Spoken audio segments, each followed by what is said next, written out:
নমস্কার বন্ধুরা, কেমন আছেন সকলে? আমার চ্যানেলে আরও একটা ভিডিওতে আপনাদের সকলকে স্বাগত জানাই। আজকে নিয়ে এসেছি বাড়িতেই খুব সহজেই পাকা আমের আমসত্ত্ব বানানোর রেসিপি। আমসত্ত্ব বানাবার জন্য সবার প্রথমে নিয়ে নিয়েছি বেশ অনেকগুলো আম। আলাদা একটা পাত্রের মধ্যে অনেকটা পরিমাণে জল নিয়ে আমগুলোকে দিয়ে খুব ভালো করে পরিষ্কার করে ধুয়ে নিতে হবে। আমগুলোকে পরিষ্কার করে ধুয়ে নেওয়ার পর একটা পাত্রের মধ্যে নিয়ে একটা ছুরির সাহায্যে আমের মুখের অংশটা কেটে বাদ দিয়ে দিতে হবে। সবকটা আমের মুখের অংশের দিকটা কেটে বাদ দিয়ে নেওয়ার পর আমের খোসাটা খুব ভালোভাবে ছাড়িয়ে নিতে হবে। পাকা আমের আমসত্ত্ব বানানো কিন্তু ভীষণই সহজ, আর টাইমও কিন্তু খুবই কম লাগে। খুব কম সময়ের মধ্যে কিন্তু এটা তৈরি করে নেওয়া যায়। এর আগে আমি আপনাদের সাথে কাঁচা আমের আমসত্ত্ব রেসিপি শেয়ার করেছি। আমের খোসা ছাড়িয়ে নেওয়ার পর এই একই রকমভাবে বাকি আমের খোসাগুলোকেও ছাড়িয়ে নিয়ে ফিরে আসবো। সবকটা আমের খোসা ছাড়িয়ে আমগুলোকে রেডি করে নিয়েছি। চলুন এবার আমগুলোকে ভালো করে ম্যাশ করে নেব বা চটকে নেব। এই কাজটা আপনারা কিন্তু দুরকমভাবে করে নিতে পারেন। এক মিক্সিতে দিয়ে আমগুলোকে গ্রাইন্ড করে নিতে পারেন, অথবা বড় ছাঁকনির মধ্যে নিয়ে আমগুলোকে সরাসরি ঘষে নিতে পারেন।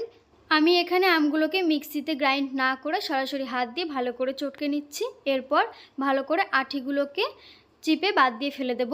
আমের কাঠ থেকে বা পাল্প থেকে আঠিগুলোকে সব বাদ দিয়ে ফেলে দেওয়ার পর এখন আমের পাল্পের মধ্যে হাফ বাটির মতো চিনি অ্যাড করে দিলাম। আমের মিষ্টি বুঝে চিনিটা এখানে অ্যাড করবেন। আম যদি খুব মিষ্টি হয় তাহলে চিনিটা ব্যবহার করার দরকার নেই, বা খুব অল্প পরিমাণে ব্যবহার করে নিতে পারেন।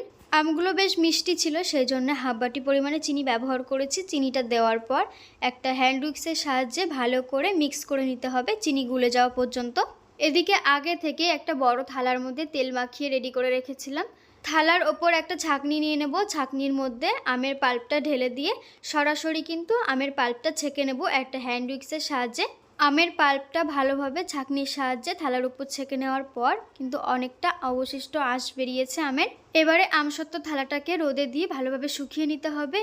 আর রোদের যা তাপ ছিল, একদিনের রোদেই কিন্তু আমসত্ত্বটা শুকিয়ে গেছে। আমসত্ত্বটা তো শুকিয়ে গেছে, চলুন এবার থালা থেকে আমসত্ত্বটাকে উঠিয়ে নেওয়ার পালা। একটা ছুরি নিয়েছি, ছুরি দিয়ে থালার চারিদিক দিয়ে আমসত্ত্বটাকে ঘুরিয়ে ঘুরিয়ে ছাড়িয়ে নিতে হবে।